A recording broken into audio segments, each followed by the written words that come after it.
to start varsity down here, and when you're ready, go ahead. Hey, Joe, can you take us through that last shot there?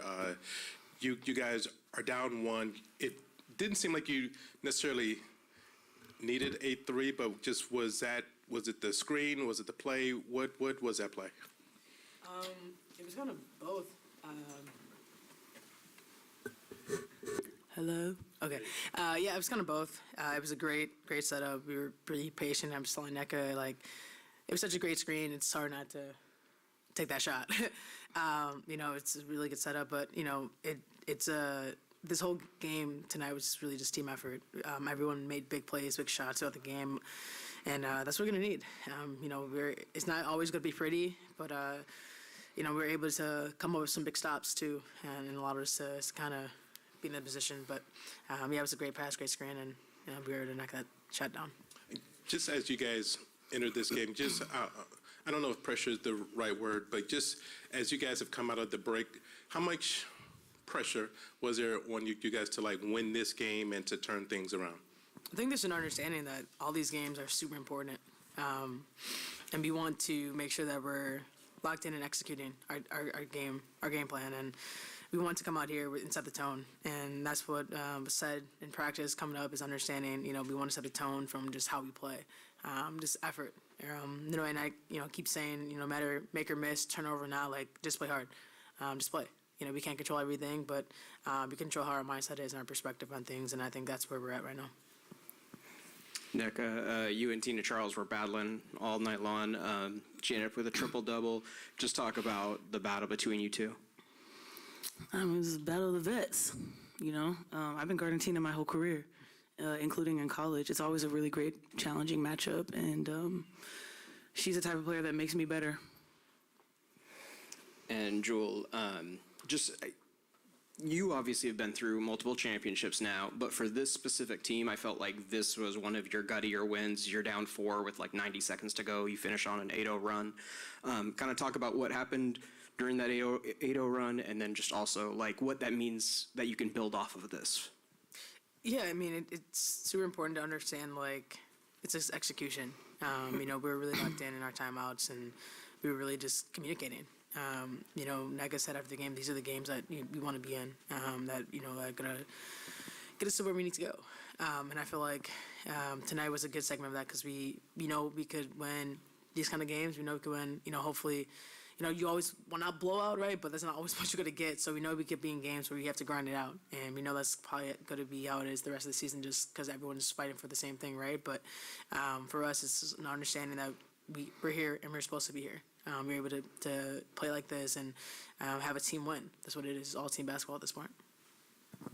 We saw how emotional Skylar was post-game after Monday night. Was that message shared in the locker room, or did it need to be?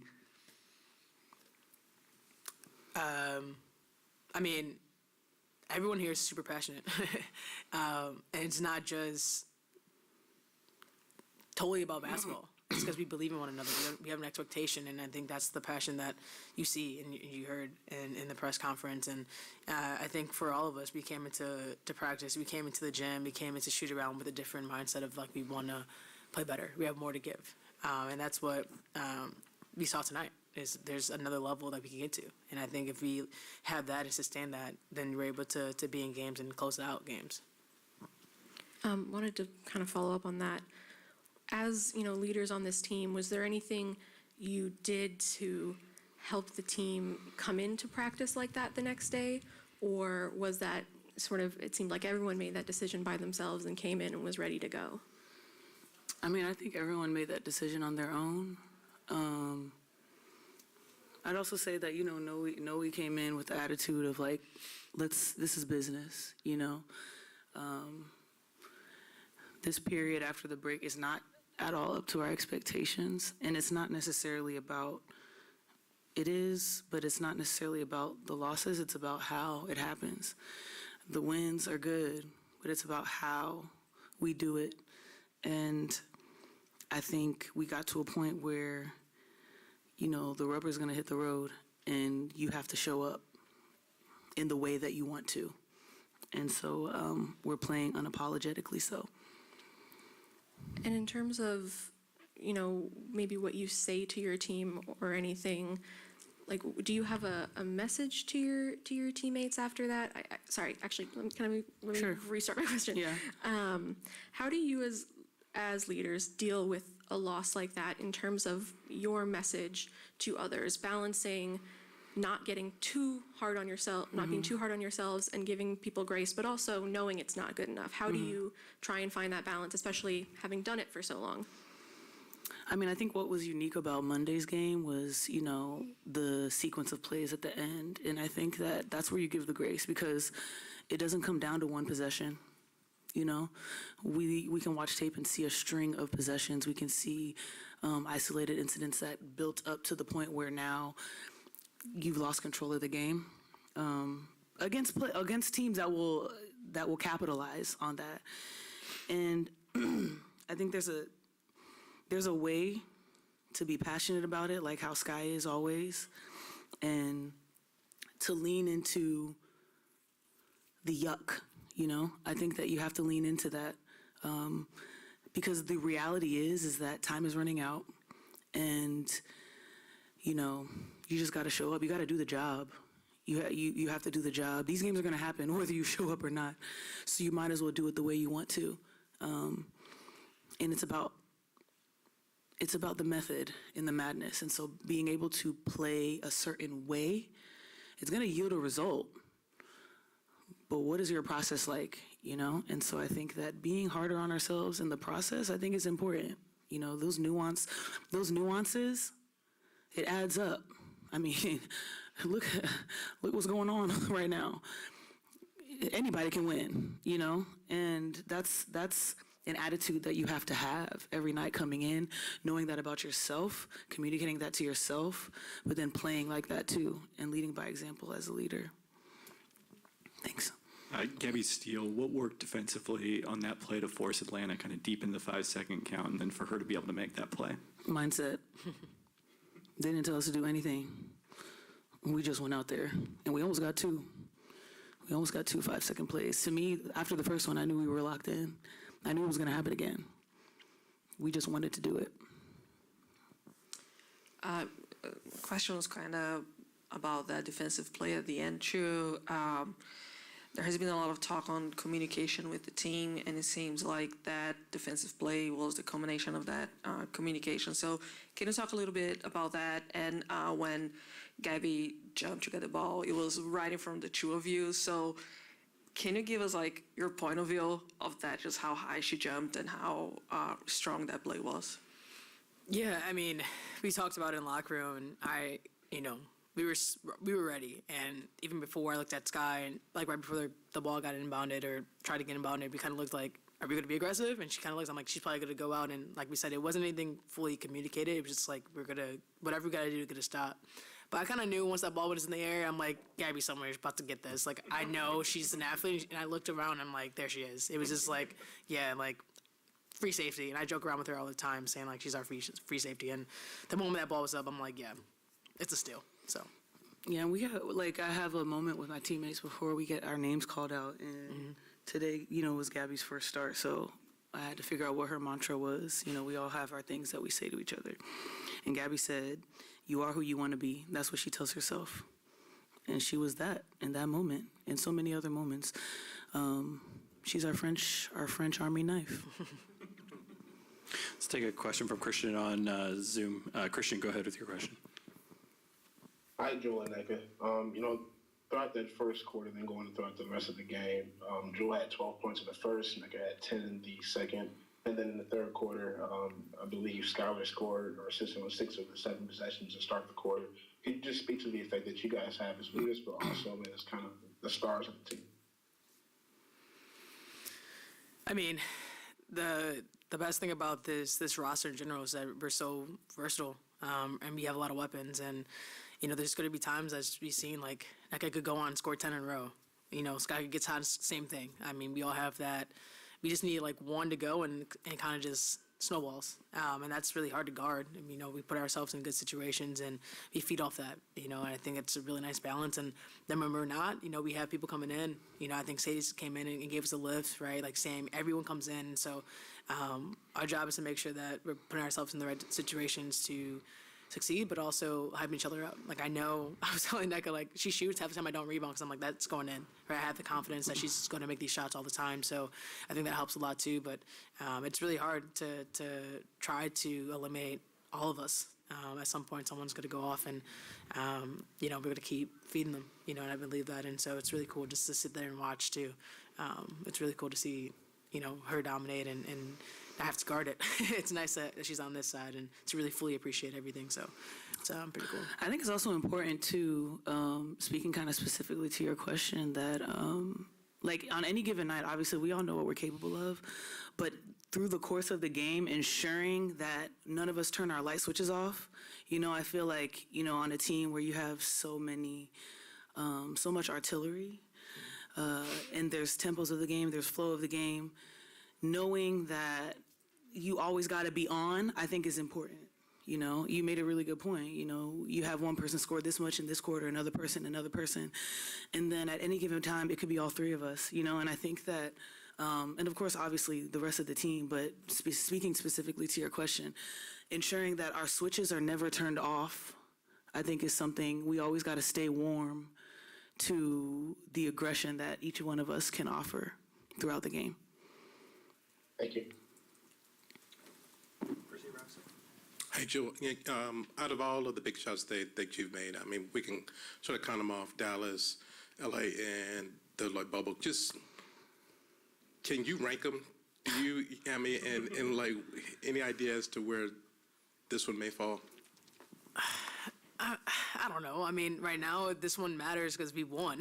Like I don't know. Like I know I've hit big shots before, but some of them we've lost games. And so the biggest thing right now is focusing on this year, and making sure that regardless that we're not always in those situations either, to have to make all these big shots, but at the same time, I understand that. I do like those situations. I'm comfortable in those situations, but tonight was a big one because we needed this win. But like I said, it was set up perfectly. Great pass, great screen, and an execution of our offense. So I don't know. Ask me when I'm like retired or something. I don't know. Give me a better answer. It's probably got a lot more of those to come. So, thank you, ladies. Appreciate it. We'll have coaching Thanks, everyone. in just a minute.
All right, we'll go ahead and start with 10 minutes. Coach, Percy, go ahead.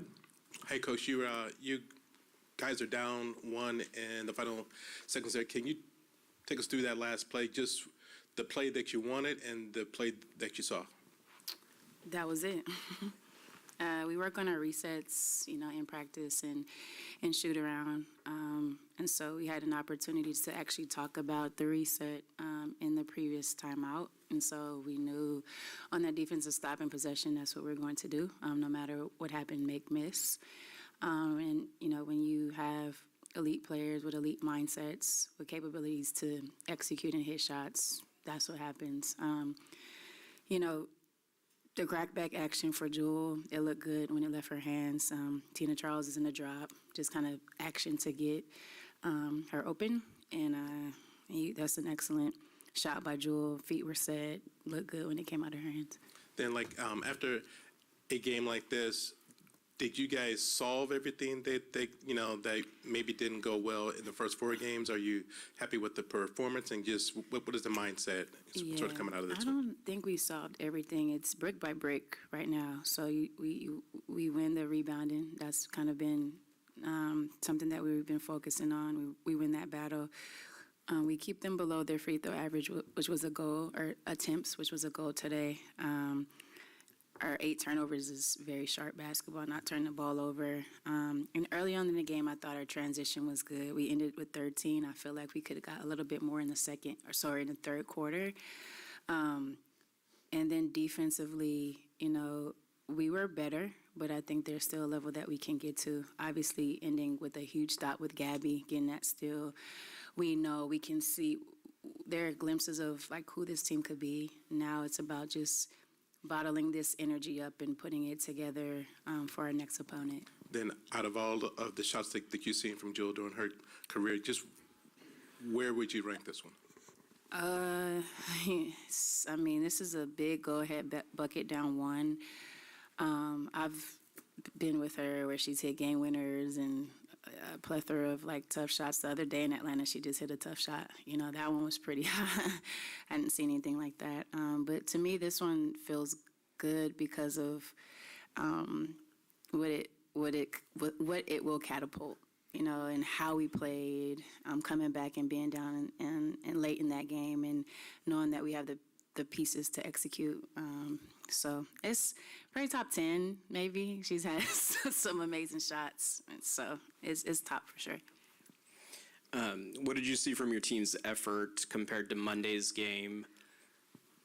Night and day, 180. I think it started with Ezzy today. I mentioned that during halftime in the first quarter. She's running the floor hard, and that becomes contagious. I think that the first unit, did a better job of locking into that night and day. We talked about it for, a day and a half, the appropriate mindset and manner in which you have to be a pro and show up. And I thought that our team did that. Obviously, Jewel and yourself have been part of championship teams, but I thought for this specific squad, this was one of your guttier wins, down 4 with 90 seconds to go. Just talk about how you can build off of a win like this. Yeah, this group needs reps. And so these are excellent reps for this particular team and this particular season, because we haven't had a season with it. And we can build off of different things, what we can do schematically, defensively at the end of games. We can build on our offensive execution. We can build in the in-between of how we want to play, execute on both sides of the basketball. So it's about the reps that you don't really get in practice. The game reps are going to be important, and it's always better when the reps turn into W's. Yeah. And just some thoughts on Tina Charles, 19, 17, and 10. I think they said first triple-double in franchise history for Atlanta. She continues to etch her name in the history books. Number 2 scoring in our league right now. When I saw 10 assists from Tina, no shade to Tina. I'm like, okay, you're not just a scorer, you can distribute. A couple of those are breakdowns. I don't know why we were doing what we're doing to allow her to see, but I think that's an excellent player. Tina is a legend. She's going to obviously be a Hall of Famer. What she's done for the W in general, not just what she's doing on the court, but off the court with her Hopi Foundation and all those things that she contributes to the community. So, yes, her efforts on the court continue to be amazing, but she's an ambassador for everything good in this life and what we really like in this league. So, she's sharp. She's a tough cover. She's a bucket, but she also rebounds the ball very well, and she's going to continue to do that at a high level. You referenced the stop at the end of the game earlier, but what did it say both about kind of the group and the communication to force them deep into that count and Gabby to make that play? Yeah, a couple of things were happening too. We try to mix up our matchups, and so the attack wasn't quite open. The read wasn't quite open because of who was defending who. But the communication level, I thought those were really close to 5-second violations, but because we were into bodies and denying and really aware of just getting a stop. There's a lot of communication on the floor. And again, those are, we have the ability to really lock in defensively and do that, not just in crucial moments, but the entire game. And I think that's what we want to build off of. Hey, Coach. I wanted to talk about Mercedes. I feel obviously Monday wasn't great in the loss, but I felt like she had some good moments in that one. And then coming off the bench, including a few others like Victoria and Joyner, I thought she provided a spark. What do you see from Mercedes tonight or in both games? I think she's being very intentional with her play, and she's providing energy. Like Sadie's dove on the floor today, and these are things that we're going to need from her. We're going to need her. Sadie's is very smart. She understands concepts. I talk about it all the time. She's like a point guard in a post player's body.